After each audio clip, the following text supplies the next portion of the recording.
జాబిలమ్మ తొంగి చూసినమ్మ అందమైన లోకమే ఎండి మబ్బులను ఎదురు చూసినమ్మ వెన్నెలమ్మ కోసమే పూసే కోయిలమ్మ పూసే పూలరెమ్మ జాబిలమ్మ రాకతో చిందులేసే ఆమని చందమామ తోడని చిందులేసే ఆమని చందమామ తోడని జాబిలమ్మ తొంగి చూసినమ్మ అందమైన లోకమే వెండి మబ్బులను ఎదురు చూసినమ్మ వెన్నెలమ్మ కోసమే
నాకు అర్థం కాదు ఒకటే, ఇంత డబ్బు ఖర్చు చేసి ఈ ఉత్సవం ఎందుకు చేయాలి? చెప్పండి. అది కాదు బ్రదర్, ఇప్పుడు నేను అనేది ఏంటంటే, నేను ఈ చిన్న ఇంట్లో అద్దెకుంటున్నాను. నేను ఇంకో పెద్ద ఇంట్లోకి మారాననుకోండి, ఆ అద్దె కట్టుకోవడానికి ప్రతి నెల మీ అందరినీ చందాలు ఇవ్వండి అంటే మీరు ఇస్తారా? ఇవ్వరు, నాకు తెలుసు. కానీ మీరు చేసే ఈ పనికి చందాలు మేము ఎందుకు ఇవ్వాలి? పుణ్యకార్యం కదా సార్. నిజంగా పుణ్యకార్యమా? మీరంత పుణ్యకార్యం చేయాలనుకున్నప్పుడు ప్రతిరోజు ఈ ఉత్సవాల్లో రికార్డింగ్ డాన్సులు, సినిమాలు వేయడం తప్పు కదా? ఆలోచించండి. ప్రతిరోజు ఏ భజనలో నిర్వహించాలి కదా, ఏ భక్తి పాటలో పాడించాలి కదా. మీరు అలా చేస్తున్నారా? లేదే. అలాంటి ప్రోగ్రామ్స్ పెడితే జనాలు ఎవరు రారు సార్. అందుకని దేవుడి విగ్రహం ముందు నగ్నంగా డాన్సులు చేస్తారా? కళ్ళు బావు, తప్పు, చాలా తప్పు. బ్రదర్, మీరు ఎప్పుడైనా చర్చికి వెళ్ళారా? వెళ్ళి చూడండి, అక్కడ ఎప్పుడైనా సినిమా పాటలు చూసారా? చూడరే. పోనీ మసీద్కి వెళ్ళారా? మసీద్కి వెళ్ళి చూడండి, అక్కడ ఎప్పుడైనా రికార్డింగ్ డాన్స్ పెట్టారా? పెట్టరే. అది వాళ్ళ ట్రెడిషన్, వాళ్ళ పద్ధతి. కానీ మనం ఏం చేస్తాం? వినాయకుడి విగ్రహం ముందు, అమ్మవారి విగ్రహం ముందు రికార్డింగ్ డాన్సులు, సినిమా పాటలు వేస్తాం. తప్పు కదా? చాలా తప్పు చేస్తున్నామయ్యా. ఎప్పుడయ్యా మారుతాం? ఇదిగో అంతెందుకు, ప్రతి సంవత్సరం శివరాత్రి వస్తుంది. శివరాత్రి అప్పుడు ఏం చెయ్యాలి? శివుడికి పూజ చేసుకుని జాగారం చేయాలి. కానీ మనం అలా చేస్తున్నావా? తెగరిచిపోయి తెగ మాట్లాడేస్తూ అందరం సిగరెట్లు కాలుస్తూ పేగాడుకుంటూ తెగరిచిపోతున్నాం. తప్పు కదమ్మా, చాలా తప్పు చేస్తున్నాం. మనలో ఎప్పుడమ్మా చైతన్యం వస్తుంది? మనం ఎప్పుడు మారుతామయ్యా? ఏంటి మాట్లాడేంటి? అరే అలా ఉండిపోయారు. నేను మీకు చెప్పి బోరు కొట్టిస్తున్నానా? ఓకే, నాకెందుకులే. మీరు చందా కోసం వచ్చారు, చందా కావాలి అంతేగా. పట్టుగా ₹1,00,000 రాసుకో, ఇచ్చేస్తాను. నమ్మలేకపోతున్నాను సార్, మీరు చాలా గొప్పవారు సార్. చూసారా, డబ్బు తేరగా వస్తుందంటే శ్మశానంలో శవం కూడా లేచి కూర్చుంటుంది. బ్రదర్, 1,00,000 ఇస్తానన్నది ఇప్పుడు కాదు, నాకు 1,00,00,000 రూపాయల ఆస్తి కలిసొచ్చినప్పుడు. అందాక ఓ క్వార్టర్ విస్కీ కొట్టడానికి ఓ 100 రూపాయలు మీరు కొట్టించండి. ఆ, ఏంటి ఉలుకు పలుకు లేదు, మాట మంతి లేదు. ఓ, జేబులోంచి డబ్బులు తీస్తున్నారనుకుంటా. తీయండమ్మా, తీయండి, తొందరగా తీయండి, తీయండి తీయండి తీయండి. ఆ, ఏంటి హుటక్ ఫటక్ అనుకుంటా.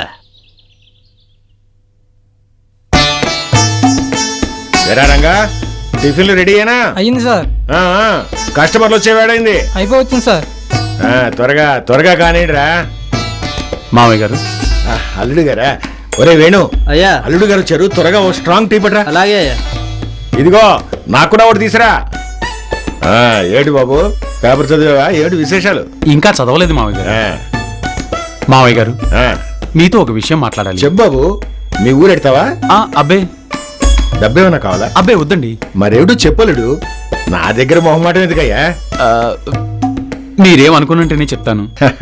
నువ్వేమన్నా నేనేం అనుకోరు గాని పర్లేదు, ఏమిటో చెప్పు. నాకేమైనా ఉద్యోగం ఉంటే చూడండి మావయ్య గారు, చేస్తాను. అదేమిటి బాబు అలా అంటావు? నిన్నెవరన్నా ఏమన్నా అన్నారా? అబ్బే అదేం లేదండి, ఖాళీగా తిని కూర్చునే ఉద్యోగం మాత్రం చేయలేకపోతున్నాను మావయ్య గారు. అదేమిటయ్యా అలా అంటావు? నీకిప్పుడు అంత అవసరం ఏమొచ్చింది? చూడండి మావయ్య గారు, చుట్టపు చూపుగా వచ్చాననుకోండి, అది వేరు. కానీ ఇలా ఖాళీగా తిని కూర్చోవడం మాత్రం నాకు ఇష్టం లేదు మావయ్య గారు. అందుకే నాకు చిన్న పని చూసి పెట్టండి, చేసుకుంటాను. సరే, ఓ పని చెయ్యి. రేపటి నుంచి నువ్వు నా సీట్లో కూర్చో. ఈ హోటల్ డ్యూటీ నువ్వు చూసుకో, నేను హాయిగా రెస్ట్ తీసుకుంటాను. అబ్బబ్బే వద్దండి, అనుభవం లేని పని నేను చేయలేను. సరే, ఓ పని చెయ్యి. నీకు అభ్యంతరం లేకపోతే నాకు 4 ఆటోలు ఉన్నాయి కదా, ఓ ఆటో తీసుకుని నడుపుకో. ఇదిగో, అది నీకు ఇష్టమైతేనే. అలాగే మావయ్య గారు, తప్పకుండా అలాగే చేస్తాను. నాకు చిన్న పని ఉంది, బయటకు వెళ్ళొస్తాను. సరే. మనిషి మంచివాడే, ఆత్మాభిమానం కూడా ఎక్కువే, కష్టపడే మనస్తత్వమే, కాకపోతే జాతకాల పిచ్చి.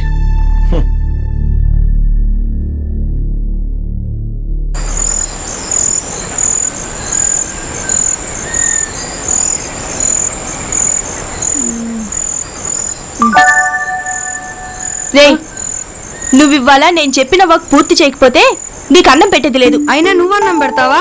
అమ్మ అన్నం పెడుతుంది. అదేం లేదు, నువ్వివ్వాల ఆ ఇంగ్లీష్ స్టోరీ పూర్తిగా బైహార్ట్ చేస్తేనే అన్నం పెట్టేది, లేదంటే లేదు. అక్క ఇంకేదైనా చదువుతానే, అయినా పరాయి భాష మనకెందుకే? కుదరదు, నువ్వు ఆ ఇంగ్లీష్ స్టోరీ ఒక్క తప్పు లేకుండా రాయాలి. ఓ అలాగే, చూసి రాయమంటే ఒక్క తప్పు లేకుండా రాస్తాను. నోరు మూసుకొని చెప్పింది చెయ్యి.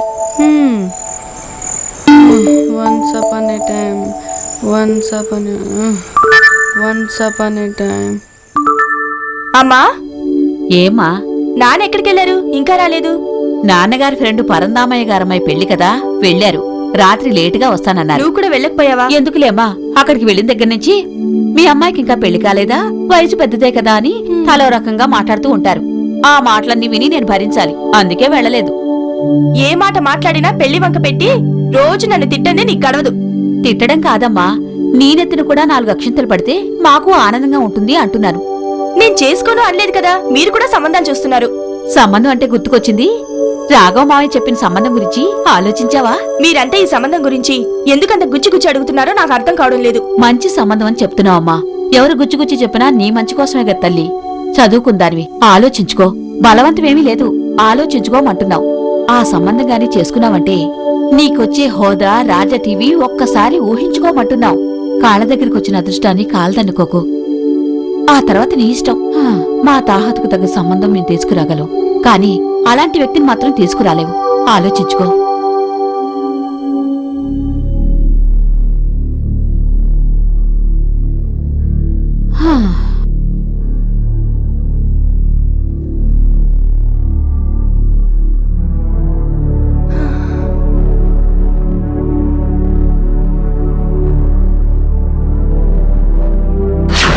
రే భుజంగం, కట్నం 50,000 రా, నీకు ఓకే కదా? ఓకేనండి. 50,000 ఓకేనండి. ఇక లాంఛనాల వివరాలకు వస్తే, ఒక మోటార్ సైకిల్, 2 తులాల మండ చైను, ఒక నవరత్నాల ఉంగరం, ఈ ఇంట్లో సగ భాగం, వీటికి మీరు ఇష్టపడితే మేము ఓకే, తాంబూలాలు బుచ్చేసుకుందాం. అయ్యా భాస్కర్ గారు, మీ లిస్ట్ అంతా చూస్తుంటే 4-5 లక్షలకి చేరేటట్టుంది. కట్నం 50,000నండి. ఇక లాంఛనాలు అనేవి సరదా, వేడుక తప్పు. వేడికేనండి, వేడికే. కానీ ఆ పేరు చెప్పి నిలువు దోపిడీ చేసేకూడదు కదండి.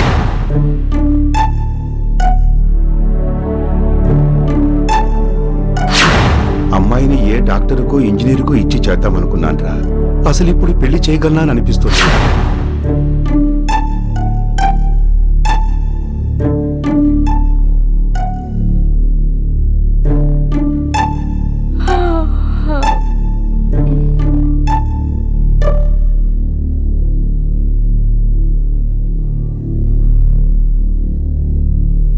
నందిని, నేను ఆయన అందాన్ని చూసి పెళ్లి చేసుకోలేదు. ఆయన వెనుకున్న ఆస్తిని చూసి పెళ్లి చేసుకున్నాను. 25,000 కూడా కట్నం ఇవ్వలేని మా నాన్న స్థితిని చూసి 25 కోట్ల ఆస్తిపరుడైన ఆయన అంతస్తుని చూసి పెళ్లి చేసుకున్నాను. ఆటో ఎక్కడానికి కూడా డబ్బుల కోసం ఆలోచించే నేను ఇప్పుడు ఏసీ కారులో తిరుగుతున్నాను. అందుకే ప్రేమలో గెలిచిన మేము జీవితంలో ఓడిపోయి ఆత్మహత్య చేసుకుంటున్నాం. మా ఆత్మహత్య కారణం మమ్మల్ని హేళన చేసిన ఈ సమాజమే కానీ ఇంకొకరు కాదు. వచ్చే శ్రావణ మాసంలో మా బట్టతల బావను పెళ్లి చేసుకోవటమే. పెళ్లి అంటూ ఎందుకు ఎలా బాధపడుతున్నావు? ఇవి కన్నీళ్ళ ఆనంద భాష్పాలా? నాకు మా బావ అంటే ఇష్టం లేదే. మా నాన్నకు కట్నం ఇచ్చి పెళ్లి చేసే శక్తి లేదు. అందుకే తప్పనిసరి పరిస్థితుల్లో ఈ పెళ్లి కొప్పుకున్నాను. అందుకే అప్పుడప్పుడు ఏడుపులో నవ్వు, నవ్వులో ఏడుపు ప్రాక్టీస్ చేస్తున్నాను. మంచి సంబంధం అని చెప్తున్నావు అమ్మా. ఎవరు గుచ్చి చెప్పినా నీ మంచి కోసమే కదా తల్లి. చదువుకుందానివి, ఆలోచించుకో. బలవంతమేమీ లేదు, ఆలోచించుకోమంటున్నావు. ఆ సంబంధం గాని చేసుకున్నావంటే నీకొచ్చే హోదా, రాజా టీవీ ఒక్కసారి ఊహించుకోమంటున్నావు. కాళ్ళ దగ్గరికి వచ్చిన అదృష్టాన్ని కాళ్ళదన్నుకోకు.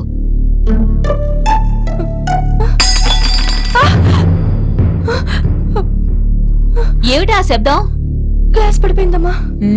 అంత పరాకేమిటే? అమ్మా, రెండో పెళ్లి చేసుకున్నవాడు భార్యని బాగా చూసుకుంటాడా అమ్మా?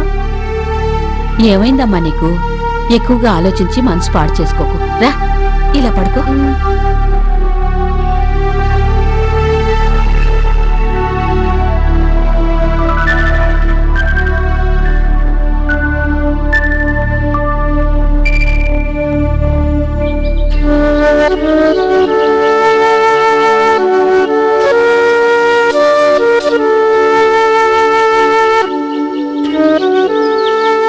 అమ్మా, అమ్మా. ఏంటమ్మా, కాఫీ కావాలా? అబ్బా అది కాదమ్మా, ఈ వార్త విన్నావా? రైలు పట్టాలు తప్పిందా, బస్సు నదిలో దూకిందా? అది కాదమ్మా.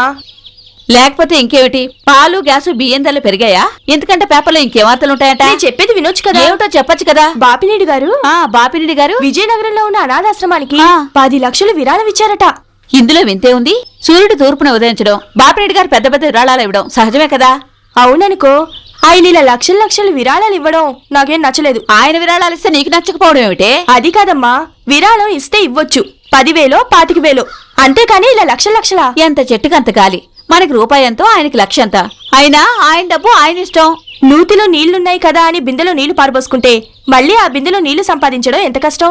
అదేమిటే, ఉదయాన్నే బెడ్ కాఫీ అనే తాకుండా ఆయన్ని సాధిస్తున్నావేమిటి? ఆయన కష్టార్జితం చేసుకుంటే చేసుకొని ఇంకెన్నాళ్ళు ఇలా చేస్తారు? పెళ్ళైన తర్వాత ఇలా దానాలు చేస్తే నేను ఒప్పుకుంటానేంటి? ఏమన్నావు ఇప్పుడు? ఏమన్నావు అంటే బాపిరెడ్డి గారితో పెళ్లి నీకు ఇష్టమే అన్నమాట?